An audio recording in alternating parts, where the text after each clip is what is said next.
Bismillahirrahmanirrahim. Alhamdulillahilladzi anzala ala abdihil kitaba wa lam yaj'al lahu iwaja. Ashhadu an la ilaha illallah wahdahu la syarikalah. Lahul mulku wa lahul hamdu yuhyi wa yumit wa huwa ala kulli syai'in qadir. Wa ashhadu anna sayyidana Muhammadan abduhu wa rasuluh. Allahumma salli wa sallim wa barik ala sayyidina Muhammad wa ala alihi wa sahbihi ajma'in. Subhanaka la ilma lana illa ma 'allamtana innaka antal alimul hakim. Rabbi shrah li sadri wa yassir li amri wahlul 'uqdatam min lisani yafqahu qawli. Wala haula wala quwwata illa billahil aliyyil azim. Amma ba'd. Alhamdulillah, kita sama-sama panjatkan syukur kehadiratillah subhanahu wa ta'ala yang dengan limpah dan kurnianya diizin oleh Allah subhanahu wa ta'ala kepada kita pada pagi ini, pagi subuh ni, kerana diizin oleh Allah SWT ke atas kita semua pada hari ini hidup semula setelah mati semalam sekejap. Tidur tu matilah, mati yang sementara. Dan Allah izinkan kita bangkit pada pagi ini. Tapi bukan sekadar bangkit, kerana kalau bangkit orang kafir pun bangkit juga pagi ni. Malah kita bangkit bukan hanya dengan jasadnya, malah kita bangkit dengan rohaninya sekali, iaitu kita mendirikan akan hak-hak ketuhanan, iaitu dengan melaksanakan tuntutan ibadat, sembahyang subuh berjemaah dan seterusnya. Kita duduk di dalam majlis ilmu, iaitulah taman-taman syurga. Maka harap-harapnya Allah akan letakkan kita semua ke dalam syurganya nanti di hari akhirat, insya-Allah. Amin ya rabbal alamin. Yang saya hormati pengerusi surau dan seluruh saf kepimpinannya, para imam, para bilal, tok-tok siap yang tak dapat kita nak sebutkan namanya satu persatu, yang amat-amat disanjungi para asatizah, alim-alim ulama, tuan-tuan guru, ustaz ataupun ustazah yang mungkin hadir pada pagi subuh ini. Mohonlah ditegur kepada hamba yang fakir dalam bidang ilmu ini, sekiranya apa yang disampaikan dan dikongsikan ada salah dan silapnya. Yang kita kasihi ayah-ayah, ibu-ibu, pemuda-pemudi muslimin dan muslimat yang dirahmati Allah sekalian. Baik, kita sambung kitab kita, kitab Jawi, muka surat 10. Kita Rumi, muka surat 17. Qala al-muallifu rahimahullahu ta'ala wa nafa'ana wa iyyakum bi ulumihi fid daraini amin ya rabbal alamin. Kata pengarang kitab, maka adalah ia di dalam tiap-tiap hari berlebih-lebih hingga selama-lamanya, maka hai apa daripada bahagia yang amat besar, dan hai apa daripada kerajaan yang tinggi, dan hai apa daripada kerajaan yang tinggi, dan hai apa daripada hamba ini yang dibahagiakan dia, dan apa pekerjaan yang digemarkan dia oleh orang yang melihat, dan kelakuan yang dipuji. Maka kesukaanlah bagi mereka itu, dan seelok-eloklah tempat kembali. Baik.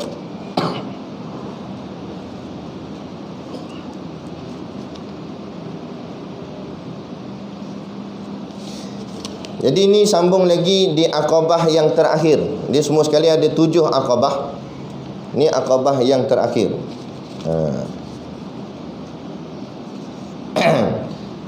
Aqabatul hamdi wa syukr.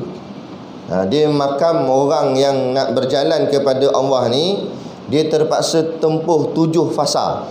Aqabah tu makna fasa dia lah. 7 fasa nak kena lalu. Kalau dia lepas 7 ni, barulah selayaknya dia ni dipanggil sebagai hamba Allah yang sebenar, hamba Allah yang bertakwa.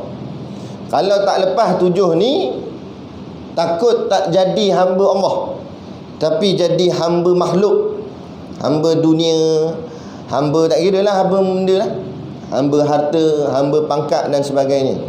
Jadi untuk nak menjalankan diri kita menjadi hamba Allah yang sebenar, tak dapat tidak Imam Al-Ghazali dia tunjukkan susun alur jalan dia, terpaksalah kita tempuh ke 7 Aqabah.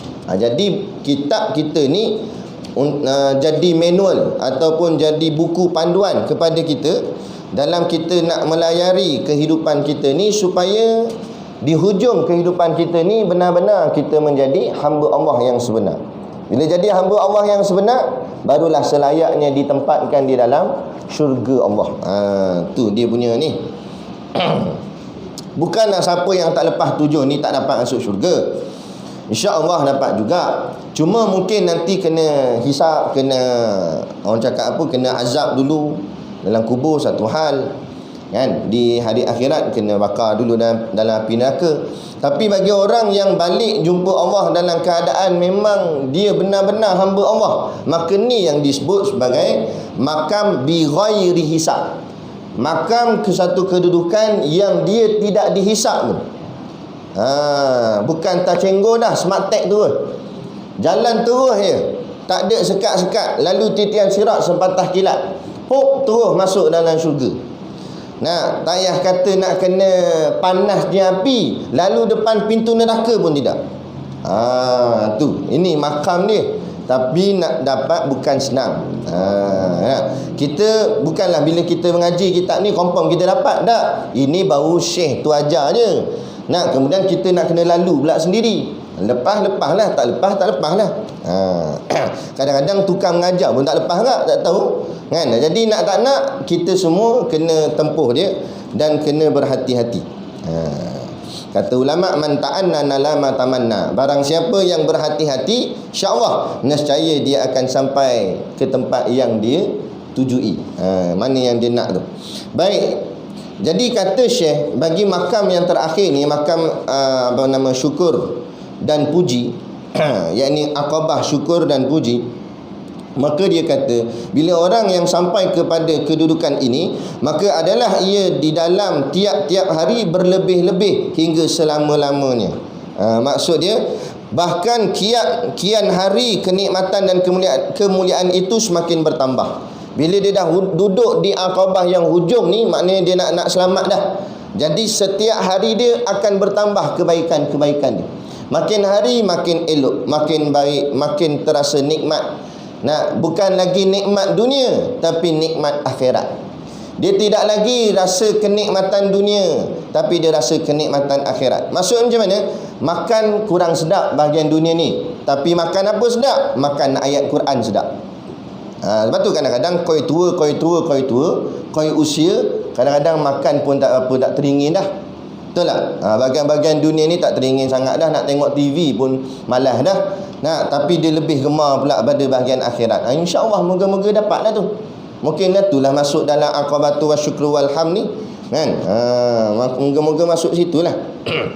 Kita harap-harap itu. Tapi kalau koi tua makin nak main dam haji dekat warung kopi, makin nak tengok Gusti, tu ada tak kena tu, ada masalah tu. Jadi perbaiki balik. Dia tanda hati kita makin bersinar, makin kita bertakwa kepada Allah, kita makin kurang gemar pada dunia, makin gemar pada akhirat. Itu tanda dia, simptom dia. Kalau simptom corona, suhu tinggi dan sebagainya, kita scan tik gitu. Yang nak tahu simptom takwa, dia tak boleh scan gitu tik, tak ada tulis takwa, tak ada. Tapi nak tahu, tengok kehidupan kita dengan dunia. Kalau dengan dunia tu makin gairah, ni keluar pula kereta baru X70. Nak beli pula. Tu kan gairah pada dunia. Itu tandanya hati belum lagi lekat pada akhirat. Tapi dunia ni dia pandang sebelah mata itu. Dia buat bahagian cukup makan minum jadi. Itu bahagian dunia. Ada pun bahagian akhirat, berlumba-lumba dia. Tengok kawan dia puasa, mana boleh kawan ni puasa, aku tak puasa. Nak puasa juga. Dia berlawan-lawan gitu. Itu makna dia gairah akhirat dah tu. Hati dia dah mula berjinak-jinak terhadap ketakwaan dah tu. Maka adalah ia, dia kata, di dalam tiap-tiap hari berlebih-lebih, hingga selama-lamanya, makin hari makin tambah, makin tambah, makin tambah, makin berterusan sampailah kepada akhir hayat dia. Maka hai apa daripada bahagia yang amat besar. Dan maksudnya dia sangat berbahagia dan merasakan sungguh agungnya tempat yang dia duduk ini. Maksud hai ni maknanya umpama dia ni bahasa bunga. Maksud dia kata, bila dia kata maka hai apa daripada bahagia yang amat besar ni, maknanya tak terjangkau kebahagiaan yang dia kecapi sekarang ni. Yang bukan boleh, bahagia bukan boleh dibeli. Ini anugerah daripada Allah. Bahagia yang amat sangat. Macam mana bahagia? Hidupnya sentiasa tenang. Tu bahagia. Bukan rumah besar bahagia, bukan kereta mahal bahagia. Kadang-kadang rumah besar, kereta mahal tak bahagia juga, kan? Jadi serabut kat kepala, mana tak serabut, spare part mahal. Nampak pakai highlight orang nak tengok sedap tayar sebelah saja 500. Nampak tak pening kepala, kan? Baru-baru ni full service kat 1000 lebih. Garuk kepala, alamak aku ni dalam buah habis KP, kan? Nak cerita dia bukan mesti bahagia. Bahagia ni hati tenang. Biar pakai motor ES5 pun, motor ES5 lampu kena ketuk 4 kali baru nyala. Dia buat ketuk kepala motor tu baru nyala lampu, kan? Kunci lama tak ada dah, main seret wire sik bunyi. Tapi hidup dia bahagia, tak ada. Biar orang kata ni lekeh sangat, belilah motor baru. Kata tak apalah, motor ni lah dari aku muda bawa aku pergi surau, takkan aku nak tinggalkan dia, sayang. Bukan dia tak ada duit, ada, tapi dia tenang, dia sonok je. Walaupun orang duk pandang daripada luar tu lekehnya, pandai dia tak lekeh pun. Itu waktu kita pelik tengok Tok Wali ni, rumah kadang tiang sengit rumah Tok Wali, kan? Tok Guru Siddiq Nur dia cerita, satu hari dia pergi jumpa seorang Tok Wali. Jumpa seorang Tok Wali sebab kawan dia jumpa dulu. Kawan dia pergi dah, kawan dia minta nak mati syahid jihad. Jadi dia pergi jumpa Tok Wali ni, minta pandangan apa semua ni. Lepas tu Tok Wali tu dia bagi makan apa dah, nasi lauk apa dah. Berkat daripada makan tu memang dia termakbul permintaan dia. Dia pergi mana, pergi Syria ke mana tak, dia mati sana. Memang dia gugur sebagai syahid. Jadi bila Tok Guru Siddiq ni tengok kawan dia dapat, dia pun nak agak lah. Dia kata aku nak try jugalah. Dia pun pergi rumah Tok Wali tu. Memang rumah dia usang, rumah buruk, pondok buruk, kayu apa, tiang sengit. Lepas tu tak apalah, minta-minta Tok Wali ni, orang datang macam mana, walaupun rumah dia susahnya tu, dia jamu makan, dia masak. Dapur dia kecil situ, dia masak. Dari segi masak pun tengok tak lalu nak makan dah. Periuk hitam, kan? Lepas tu pula nasi dia, tahulah dia jadi liat-liat gitu. Tok Guru kata tak makan kecil hati orang yang masak tu, Tok Ali tu lah. Nak makan kita pula tak sampai hati.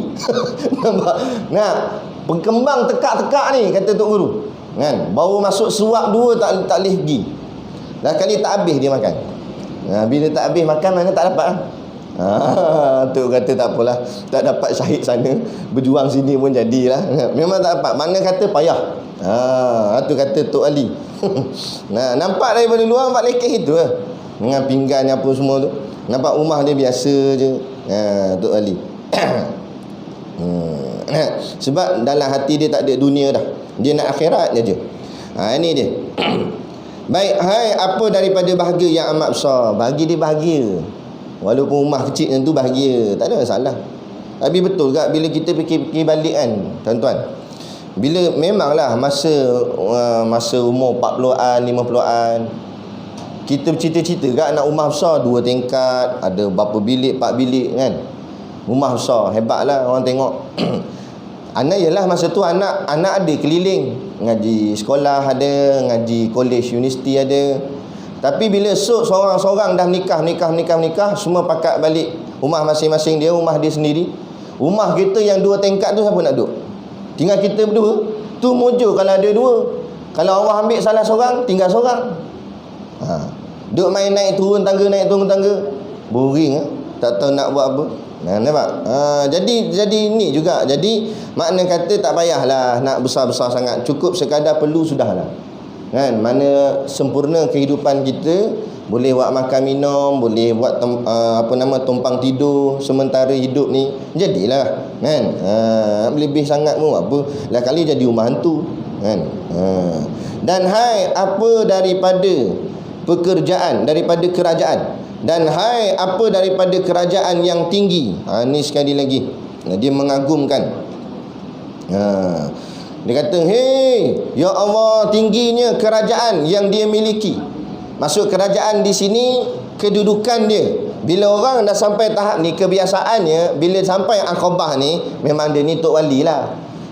Bila jadi tok wali dah, maksud kerajaan di situ bukanlah dia ada kerajaan, tetapi kerajaan Allah bagi kat dia. Maknanya kehidupan dia nak buat apa pun dapat. Nak pergi umrah, jam celik je sampai dah.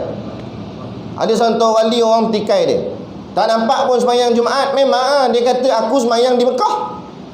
Sungguh orang pergi Mekah jumpa dia kat sana. Bila masa dia naik travel apa, visa apa ambil, tak ada. Allah lipat bumi ni untuk dia. Nah, tu maksudnya kerajaan yang dimiliki. Dia boleh nak buat apa pun dia nak buat.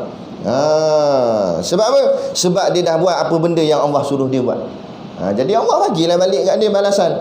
Kita ni banyak lagi tak sempurna apa yang Allah perintah, kan? Jadi lepas tu kita nak pula dapat, payahlah.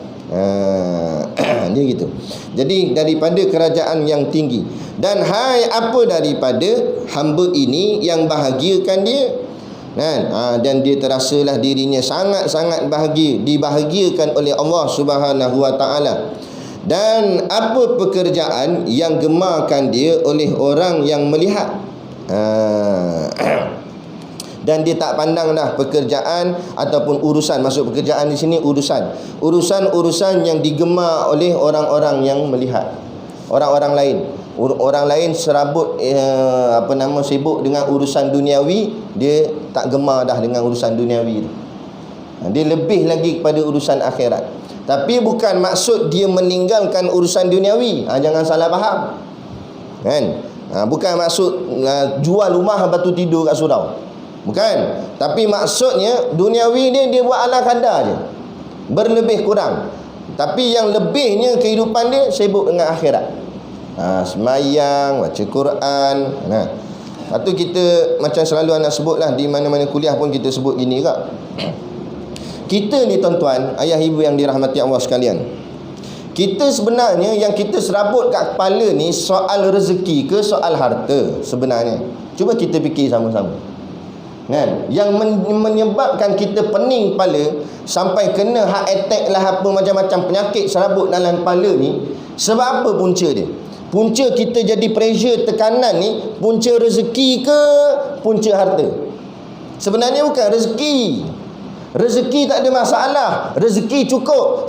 Siapa yang lahirkan di bumi ni, dia dilahirkan bersama rezekinya. Rezeki sentiasa cukup. Dalil bukti rezeki cukup, tak payah kata kita yang duduk tengah-tengah bandar, tengah kampung gini. No, orang asli duduk dalam hutan cukup rezeki. Betul tak? Pantang nintah dia sapu. Lalu rusa dia makan rusa.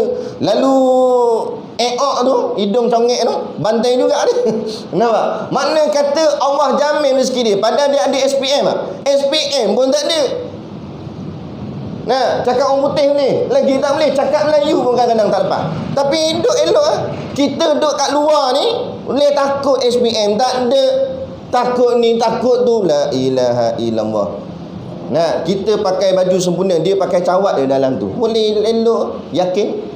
Kadang-kadang tu kalau yang Islam lah, kalau yang kafir boleh yakin pula pada dia kafir dah. Kita ni Islam datang surau selalu, tak yakin lagi bab rezeki. Sebenarnya yang masalah bukan rezeki cukup. Yang masalah yang jadikan kepala kita serabut bukan rezeki sebenarnya, tapi harta. Tak puas hati harta nak kumpul banyak-banyak. Tengok jiran sebelah tambah dapur bagi besar, nak juga tambah dapur. Sebab apa? Masalah harta. Tak pernah puas. Sebab itulah ulama kata, kalau diberi segunung emas, kita nak segunung lagi. Padahal segunung dah mah, nak segunung lagi. Itu sebab apa? Sebab nafsu yang apa orang cakap apa? Penuh mengawal di dalam hati kita. Sebab apa? Sebab dunia.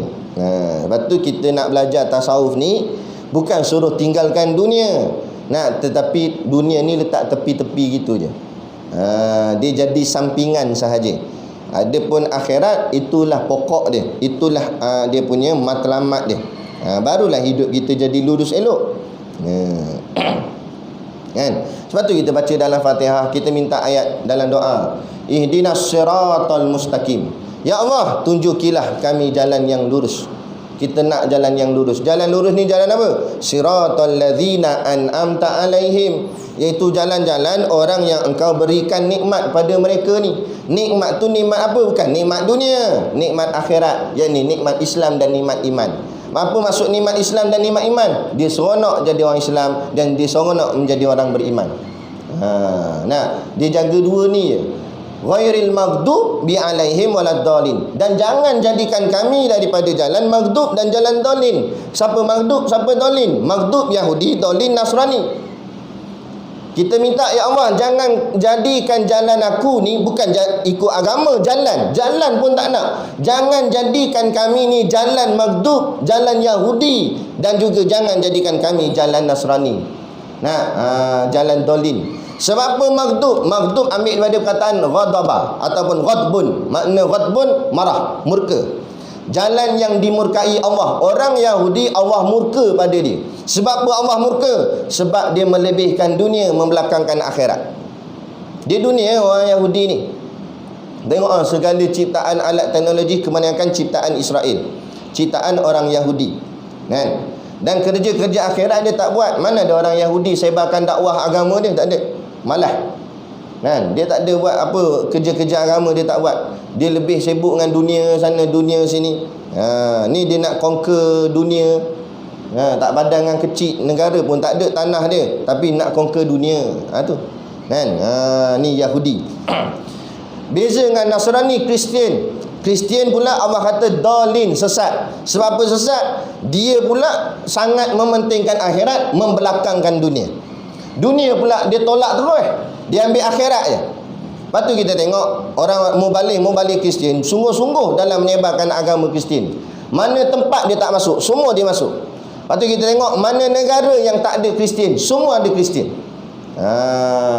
Sebab tu dia datang ke tanah air kita ni, tanah Melayu ni, tujuan sebenarnya bukan pasal rempah.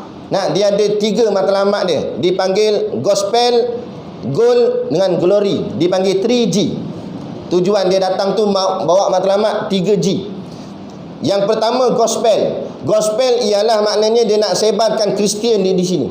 Sebab dia akan pastikan setiap bangsa atas muka bumi mesti akan ada Kristian dalam dia. Tapi yang jadi masalah, Melayu susah jadi Kristian, Arab jadi Kristian. Nampak? Melayu, Indonesia, bangsa-bangsa Nusantara ni payah nak lekat Kristian.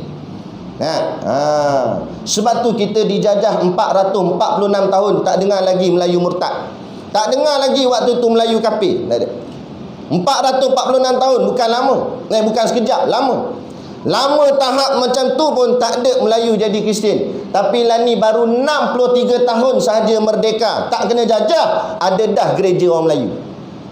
Sebab apa jadi begitu? Sebab dulu ulama hidup, ulama mempertahankan umat. Hari ni ulama tidur, umat lagi terus lelap. Nampak? Ni kan? Sebab apa? Agama tak dijaga. Dulu nak susah-susah macam mana pun agama jaga. Lah ni dah senang, agama buat-buat letak tepi je. Tu. Jadi ni mereka ni golongan yang sudah sampai ke makam yang tinggi ni tak peduli dah dia. Dia akan sonok dengan hal-hal akhirat. Biarlah orang pandang dipandang macam mana pun dia tak peduli. Dia tak ikut dah pandangan orang, dia ikut pandangan Allah. Dan kelakuan yang dipuji, apa yang dia buat semua mengharapkan pujian daripada Allah. Bukan mengharapkan pujian makhluk. Maka kesukaanlah bagi mereka itu. Maka mereka ni seronok kedudukan mereka ni, makam mereka ni mereka seronok. Lepas tu hati tenang. Macam saya pernah cerita sebelum ni, yang pakcik dia kata malaikat maut ambil nyawa orang sebelah ni dengan orang sebelah ni, rumah aku tak ambil lagi. Dia boleh cakap gitu. Siapa dia boleh cakap itu? Sebab hati dia tenang. Sikit dia tak ada takut.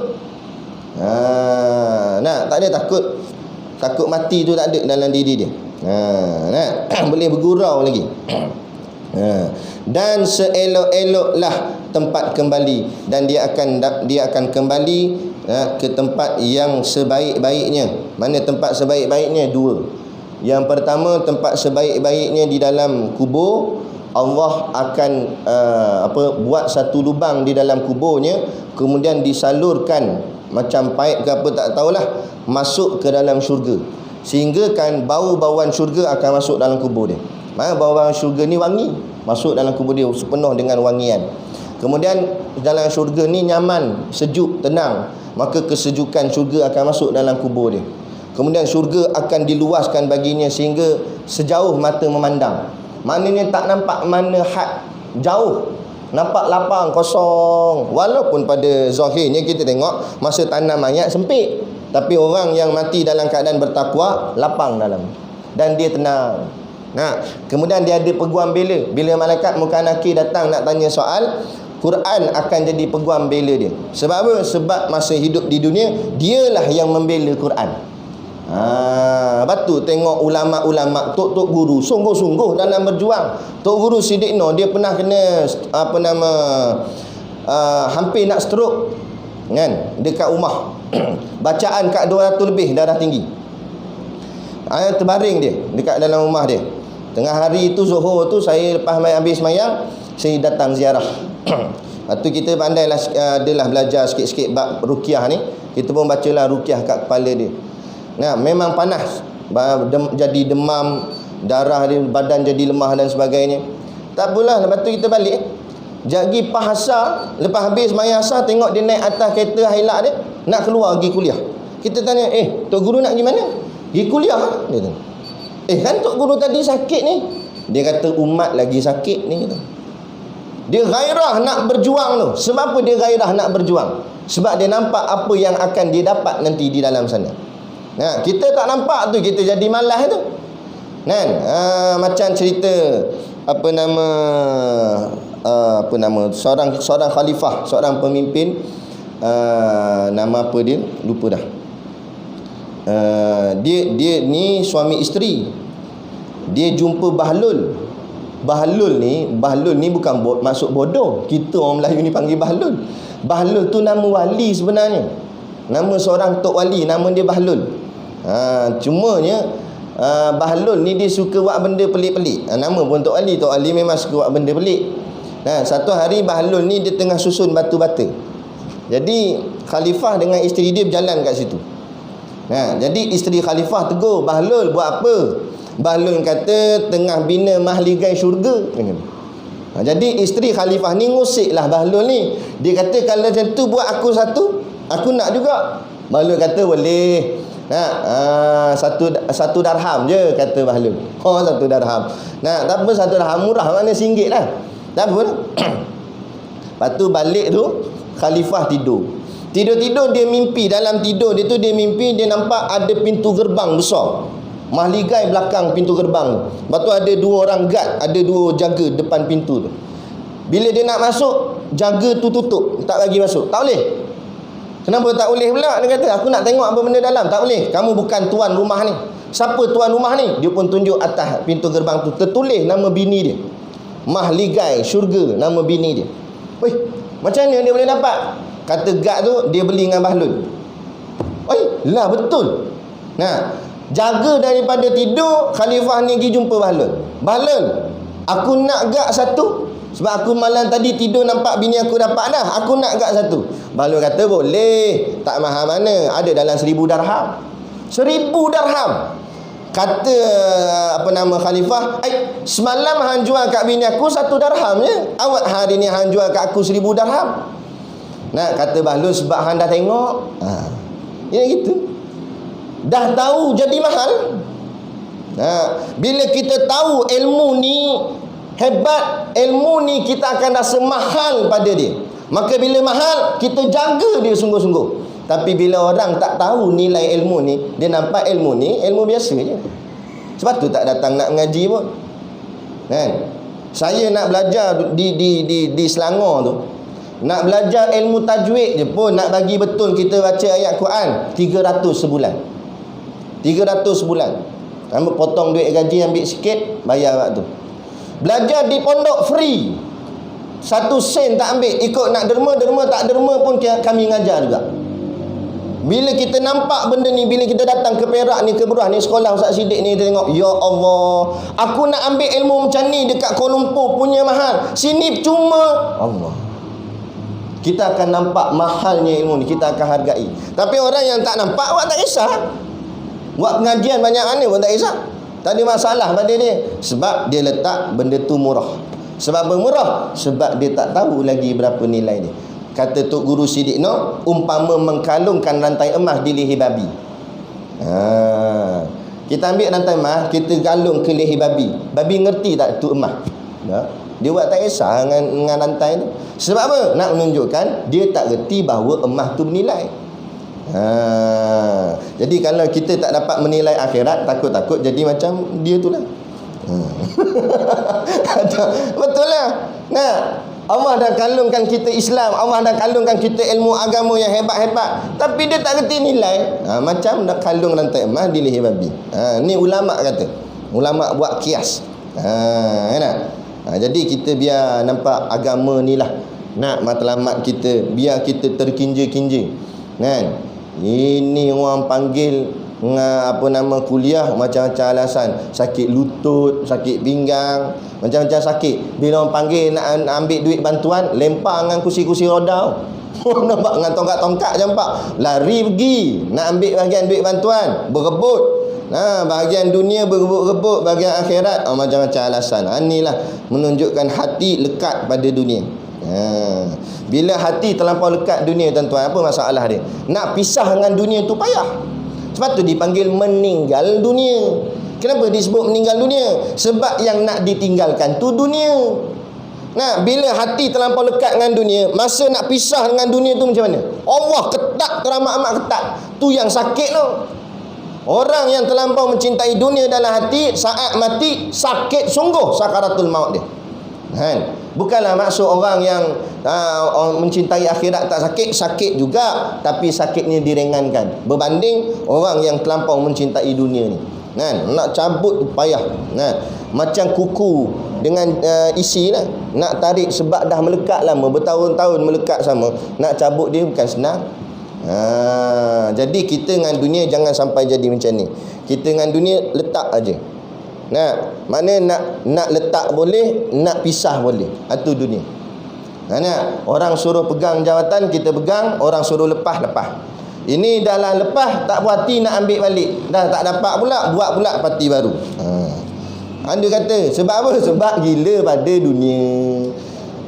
Datanglah surau ni, surau Al-Islamiyah. Apa surau? Surau Al-Islamiyah mengaji. Umur 90 lebih dah. Ngajilah kitab mana. Ni buat pula parti baru. Itu masalah. Kita syukurlah. Allah tak buat kita jadi macam tu. Kalau kita jadi macam tu ke, Allah takut tak jumpa jalan pulang.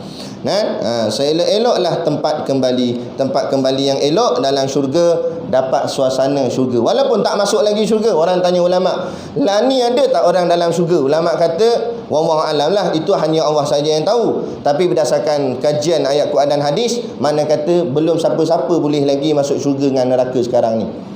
Syurga neraka ada dah, tapi belum ada penghuninya. Cumanya walaupun dia tak dapat lagi masuk syurga, tapi Allah dah tebuk satu lubang untuk sampai dalam kuburnya, suasana syurga tu dapat dah pada dia. Bila dalam kubur pun dah dapat dah suasana syurga, itu alamat nanti di hari akhirat yang sebenar, dia akan dimasukkan ke dalam syurga yang sebenar. Dia sebenarnya tanda-tanda ahli syurga ni dah nampak masih hidup lagi.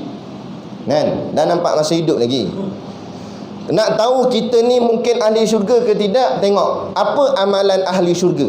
Kita ikut tak ikut amalan tu. Amalan ahli syurga, kuat ibadat, kuat tahajud, meninggalkan maksiat. Kalau ada semua-semua tu, boleh jadi lah. Tapi jangan overconfident. Keluar-keluar ni syurga lah.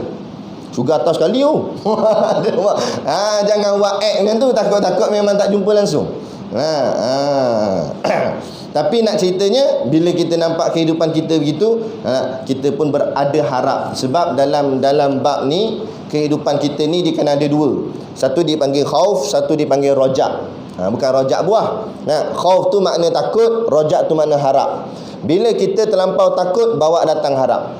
Teringat sangat, banyak sangat dosa, nak datangkan harap. Kita tengok amalan kita dengan semayang, sunat, taubat, apa semua ni, harap-harap Allah terimalah, kan? Kita dah tak harap gitu. Tapi kalau kita terlampau overconfident, terlampau rasa selesa sangat dengan kehidupan kita yang konon-kononnya alim dan sebagainya ni, macam orang soleh sangat, jangan pula kita terlampau harap sangat. Letakkan sikit khauf. Walaupun hang mengajar ratus surau ratus masjid, tapi hang cakap hang tak buat, hang kena azab dulu, hang ingat tu. Jadi kita pun cermin balik diri kita. Kita aku ni cakap saja, buat tak juga, maksiat buat, salah gak, dosa buat juga. Ataupun kita jadi tu imam. Walaupun aku sudah duduk makam tu imam, aku sujud, orang sujud, semua orang ikut cakap apa yang aku buat, semua orang ikut. Walaupun begitu, tapi kalau aku buat silap, aku dulu kena. Aku yang nak kena tanggung Fatihah orang belakang aku. Jadi kita fikir-fikir benda tu, jadi takut gitu. Jadi timbal, akhirnya dia jadi seimbang. Tak takut sangat, tak harap sangat. Bila boleh seimbang gitu, barulah seimbang atas titian sirat. Bila seimbang atas titian sirat, barulah lepas titian sirat. Jadi nak imbangnya start daripada dunia lagi. Kalau dunia dia boleh imbang, insya-Allah. Begitu juga dunia dengan akhirat tadi. Jangan macam jadi Yahudi dan Nasrani. Yahudi terlampau lebih dunia, Nasrani terlebih akhirat. Jadi Islam macam mana Ustaz? Islam dia mengimbangkan dunia dan akhirat dia. Dunia pun ada, akhirat pun ada. Bak contoh tok guru kami buat contoh di pondok, dia kata pagi-pagi subuh mayang subuh, akhirat. Dengan kuliah, akhirat. Lepas habis dengan kuliah, pergi tengok dekat lembu, kandang lembu. Pergi jaga lembu. Jaga lembu tu dunia. Pergi jaga kambing dunia. Buatlah urusan-urusan apa semua, sampai masuk waktu zuhur, mayang zuhur, akhirat balik. Jadi hidup dia ada selang, akhirat dunia, akhirat dunia, akhirat dunia. Itulah keseimbangan. Bukan akhirat duduk dalam surau tak keluar-keluar dah. Ataupun dunia dia surau pun sampai langsung tak nampak dah. Dia tak nampak surau, dia nampak tanda surau. Dia kalau singgah pun singgah berak je lah. Lepas tu tak flash lah tu. Yang tu baru masalah. Yang tu baru akan terikut Yahudi atau terikut Nasrani. Jadi kita tak nak macam tu. Kita nak ikut Islam yang sebenar. Ikut Islam sebenar, kita mengimbangkan dunia dan akhirat kita. Jangan terlampau dunia dan jangan terlampau akhirat. Maka dunia dan akhirat nak bertimbal-timbal balik, berkeseimbangan. Dan ambil dunia tujuannya akhirat. Jadikan akhirat sebagai matlamat, dunia sebagai kerjanya sahaja. Ataupun kalau kereta api itu ibaratnya kepala kereta api akhirat, kerabak belakang tu dunia. Jadi dunia yang follow akhirat, bukan akhirat follow dunia. Barulah jalannya jadi betul. Dan kemudian lagi dia kata, maka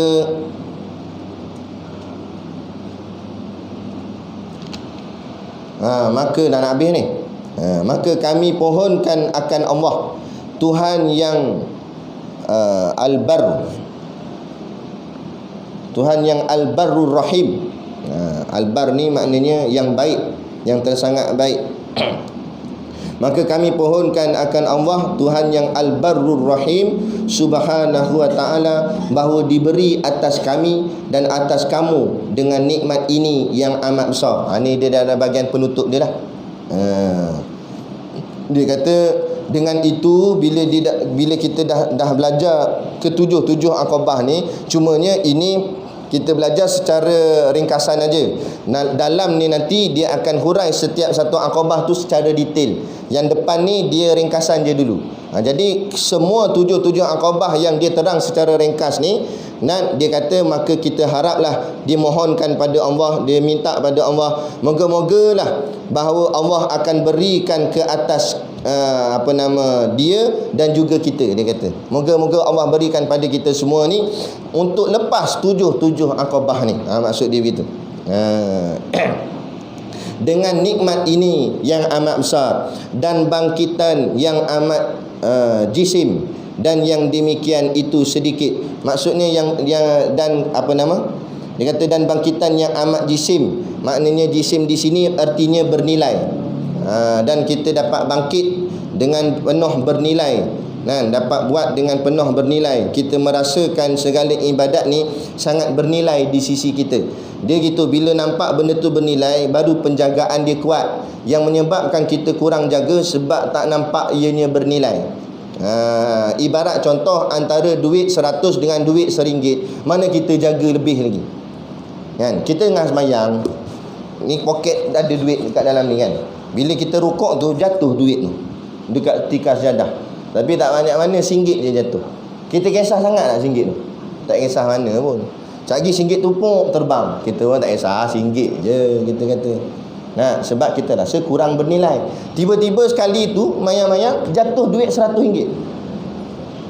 Mata macam ni, alamak 100. Orang sebelah lagi tengok tu gitu. Nampak? Tiba-tiba angin tiup pula. Toleh tu pun. Mana pergi? Sebab apa? Sebab kita tahu ianya bernilai. Jadi kita nak ubah, biar dunia kita nampak RM1, akhirat nampak 100. Bukan lagi macam dulu kita nampak akhirat RM1, dunia 100. Biar nampak surau mahal, kedai bilion murah. Mana nak, bukan tak boleh nak pergi kedai bilion, pergilah. Tapi kadang-kadang perlu je. Bila apa benda nak beli, balik cepat-cepat. Adapun surau masjid, biar lama-lama sikit. Sebab ini tempat bernilai. Tempat yang bukan semua orang boleh pergi, melainkan orang yang Allah jemput sahaja. Dan yang demikian itu sedikit atas Allah Subhanahu wa taala. Dan makna kata yang Allah pilih ni sedikit sahaja. Siapa yang Allah nak sahaja, bukan semua boleh dapat. Ini anugerah Allah. Dan jangan jadikan kami dan kamu daripada mereka yang tiada bahagian mereka itu daripada pekerjaan ini. Dan dia minta, ya Allah, janganlah jadikan kami dengan kamu semua ni, kita semua, daripada orang yang tak termasuk dalam golongan ini, golongan sufi, golongan tasawuf, golongan yang nak berjalan pada Allah. Janganlah kami ni nak nama kami tak tersenarai. Bak kata Tok Guru, kalau kita tak jadi seorang yang apa orang cakap makam yang tinggi dalam ni, paling tidak jadi ahlinya pun tak apa. Walaupun tak boleh nak datang mesyuarat harian, tapi kalau mesyuarat agung kita boleh datang. Betul tak? Macam walaupun contoh macam surau, kita tak terpilih sebagai ahli jawatan kuasa. Bila ahli jawatan kuasa buat mesyuarat, memang kita tak boleh hadir sebab kita bukan ahli jawatan kuasa, kita bukan AJK.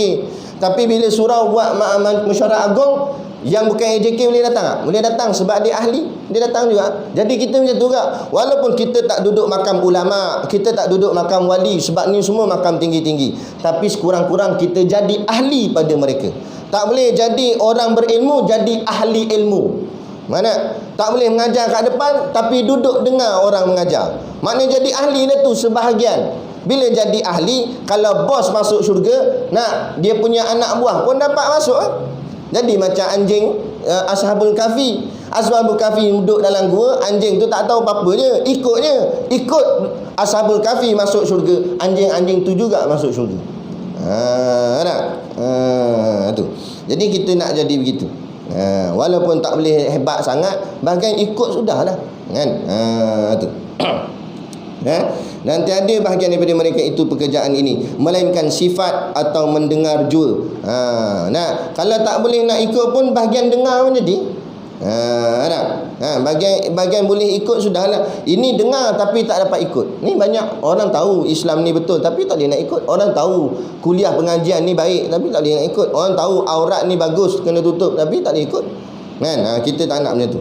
Dan diberi ilmu, dan moga-moga Allah berikan kita ilmu kefahaman dengan ketiadaan memberi faedah. Dan janganlah kita, dia minta lagi, janganlah Allah bagi ilmu tapi tak dapat faedah. Faedah tu maksudnya hasil daripada ilmu. Umpama berniaga tapi tak ada untung, buat apa? Kalau macam tu baik tak payah niaga. Kita nak niaga dan untung. Jadi begitu juga kita nak ilmu, dan daripada ilmu tu boleh faedah. Apa maksud boleh faedah dari segi ilmu? Kita dapat beramal dengan ilmu tu. Itulah faedah dia. Kita mengaji bab tahajud, kita boleh semayang tahajud. Kita ngaji bab puasa, kita boleh puasa. Kan? Makna kata boleh amal balik apa yang kita belajar. Ni belajar jilid-jilid kitab tapi tak amal juga. Tu tak nak. Itu maknanya ada tak kenalah dengan niat hati kita tu. Tak ikhlas dan sebagainya. Dan jangan dijadikan barang yang kami ketahui daripada ilmu hujjah atas kami pada hari kiamat. Dan minta pada Allah, janganlah jadikan apa yang kita tahu ni menjadi penghalang kita nanti di hari kiamat. Maksudnya kita belajar banyak tapi tak dapat buat, Allah akan tanya nanti. Kamu tahu kan benda ni, kenapa kamu langgar tak? Ni dia takut. Kan? Lagi tinggi kedudukan kita, lagi besar tanggungjawab yang akan kita kena pikul. Lagi banyak soalan akan ditanya. Ibaratnya kalau naik panjat pokok, lagi tinggi kita panjat, jatuh dia, risiko dia lagi besar. Naik dahan pertama jatuh, mungkinlah terseliuh. Naik dahan kedua jatuh, mungkin patah. Naik dahan ketiga jatuh, mati terus. Tu kedudukan makam. Mungkin dulu kita orang biasa je, makmum biasa je. Makam makmum biasa, risiko dia pun mungkin biasa-biasa. Naik sampai jadi tok imam, risiko dia makin besar. Nampak? Mana taknya? Contohlah, kita sebut contoh. Kan? Makmum isyak-ukuk okey lagi, orang kata, orang tak kata apa sangatlah. Tapi bila main tok imam isyak-ukuk, orang akan mula kata, jadi tok imam macam ni isyak-ukuk. Kena jaga. Tu baru tok imam, pak jadi ustaz pula. Tersilap, minum, angkat cawan tangan kiri, jadi kecoh. Saya pernah kena. Orang rakam kamera ni, kuliah ni tapi rakaman dia tu jadi mirror. Tahu mirror? Macam cermin. Yang kanan jadi kiri, yang kiri jadi kanan. Betul dah saya ambil cawan dengan tangan kanan minum, tapi dalam video tu nampak tangan kiri yang angkat. Kecoh komen bawah. Apa punya jenis ustaz ni minum tangan kiri ni? Bantainya saya. Saya terserah, kena dah aku. Padahal betul lah kita buat. Mujur ada seorang, dia kaji. Dia kata, sabar Ustaz, cuba tengok poket jubah Ustaz, belah kanan ke belah kiri. Jadi dalam video tu, poket tu belah kanan. Dia buat persoalan, mana ada poket jubah belah kanan? Jadi dia kata maknanya video ni terbalik. Dia kata yang kanan jadi kiri, yang kiri jadi kanan. Baru bersih nama saya. Kalau tidak memang teruklah kena. Ceritanya orang perhati. Lagi tinggi, lagi tinggi, itu baru jadi ustaz, jadi tok guru, jadi ulama, jadi tok wali.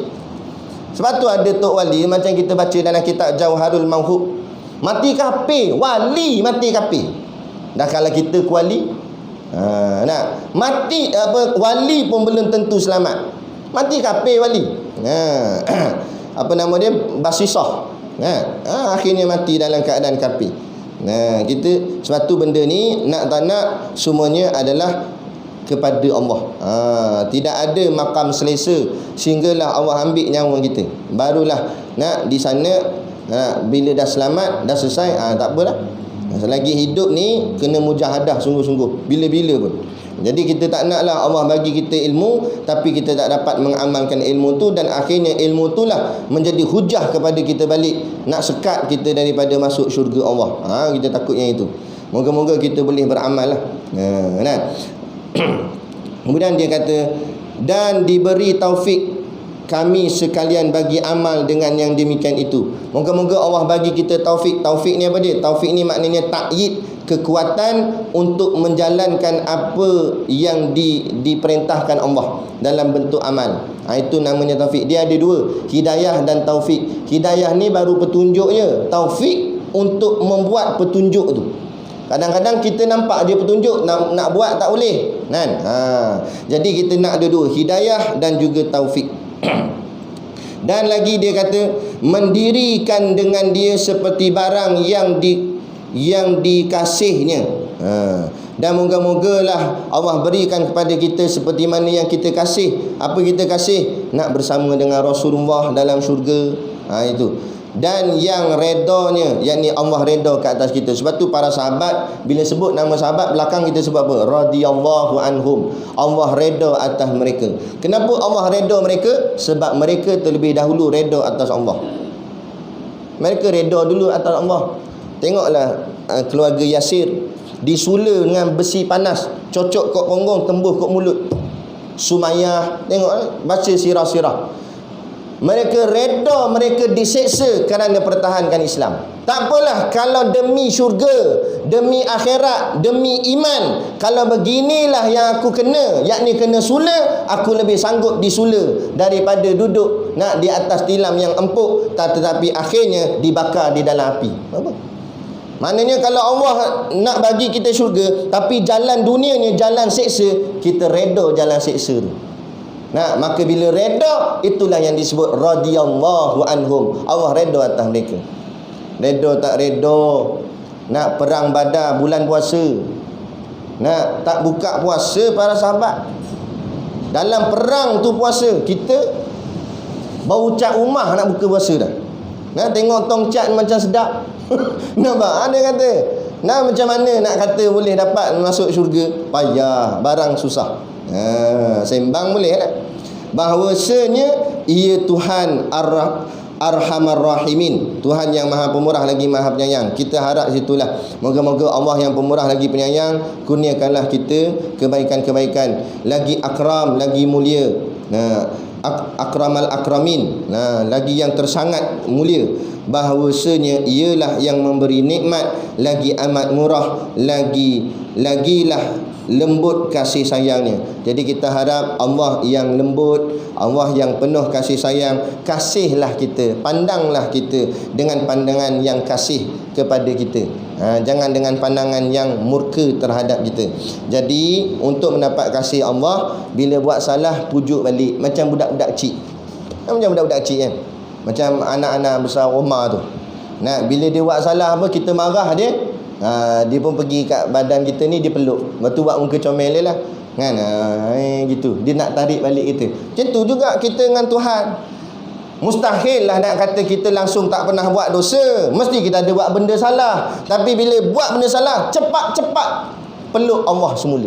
Masuk peluk Allah tu, balik pada Allah, istighfar, menangis, ya Allah, buat muka kesian, pujuk sungguh-sungguh, ya Allah, ampunlah saya silap, ya Allah, saya tahu saya salah, saya silap sangat, ya Allah, tersilap sungguh. Memang tak nak buat tapi terbuat juga. Memang tak nak tikam tapi tengok nombor tu macam cun. Nampak contoh lah. Nampak? Minta sungguh-sungguh. Ada orang banyak anak-anak muda dia tanya, Ustaz macam mana nak istiqamah? Saya kata kamu tak faham mana istiqamah. Istiqamah ni maknanya kamu berterusan. Yelah, macam mana nak berterusan baik? Memang tak boleh nak berterusan baik. Sebab kita ni banyak lalai. Al-insanu mahalul khata' wa nisyan. Kita ni insan, manusia yang banyak lemah, banyak lalai, banyak silap. Jadi bila kita tersilap, betul balik, tersilap, betul balik, jatuh bangkit balik, jatuh bangkit balik, sentiasa bangkit, itulah namanya istiqamah. Itulah istiqamah yang sebenar. Bila kita jatuh, bangkit balik, buat dosa, istighfar balik, dosa, istighfar balik, sentiasa beristighfar, itulah namanya istiqamah. Itulah istiqamah sebenarnya. Bukan makna istiqamah kita buat baik dan lepas tu tak buat dah dosa. Mana boleh. Itu maksum. Itu para nabi, para rasul, mana dia buat dosa langsung. Kita banyak terdedah dosa. Tapi bila buat dosa, istighfar balik, minta maaf balik, pujuk balik kan. Allah yang maha pemurah lagi maha penyayang, Allah yang lembut, insya-Allah Allah terima permohonan taubat kita. Atta ibu minadzanbi kaman la dzanbalah. Siapa yang bertaubat kepada Allah sungguh-sungguh, maka Allah akan ampunkan dosanya macam dia tak pernah buat dosa. Jadi kita berhenti setakat tu dulu dan kita akan sambung nanti. Kata muallif Al-Imamul Ghazali. Tu kata muallif Al-Imamul Ghazali, berarti kat kurungan tu lah.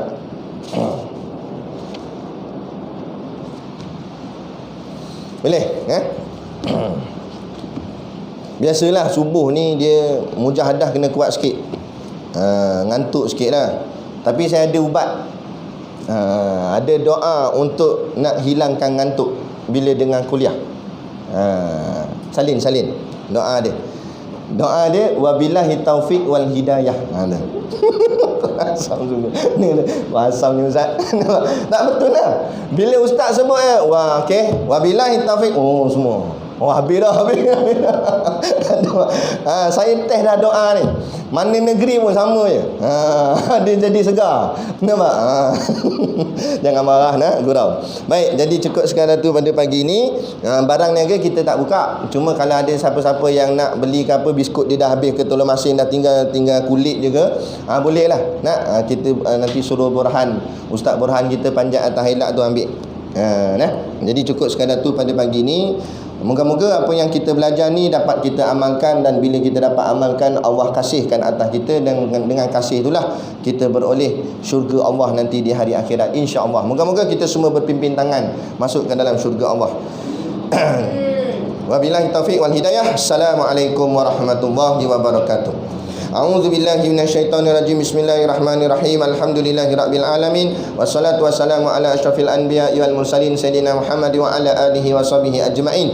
Allahumma taqabbal minna salatana wa du'aana innaka antas samiul alim wa tub alaina innaka antat tawwabur rahim. Allahumma ja'al dinana dinan nabi Muhammadin sallallahu alaihi wasallam, wa islamana islamal muslimin, wa imanana imanal mu'minin, wa salatana salatal khashiin, wa a'malana a'malas salihin, wa niyyatana niyatal mukhlisin, wa dhunubana ya Allah dhunubal mustaghfirin, wa hayatana hayatal ulama, wa mautana bimauti syuhada, wa dakhalal jannata ma'al anbiya'i alaihi wassalatu wassalam. Rabbana atina fid dunya hasanah wa fil akhirati hasanah wa qina azaban nar, wa qina azaban nar, wa qina azaban nar. Wa sallallahu ala khairi khalqihi sayyidina Muhammad wa ala alihi washabihi wasallam. Subhana rabbika rabbil izzati amma yasifun, salamun alal mursalin walhamdulillahi rabbil alamin. Amin ya rabbal alamin. Taqabbalallahu minna wa minkum. Takbir.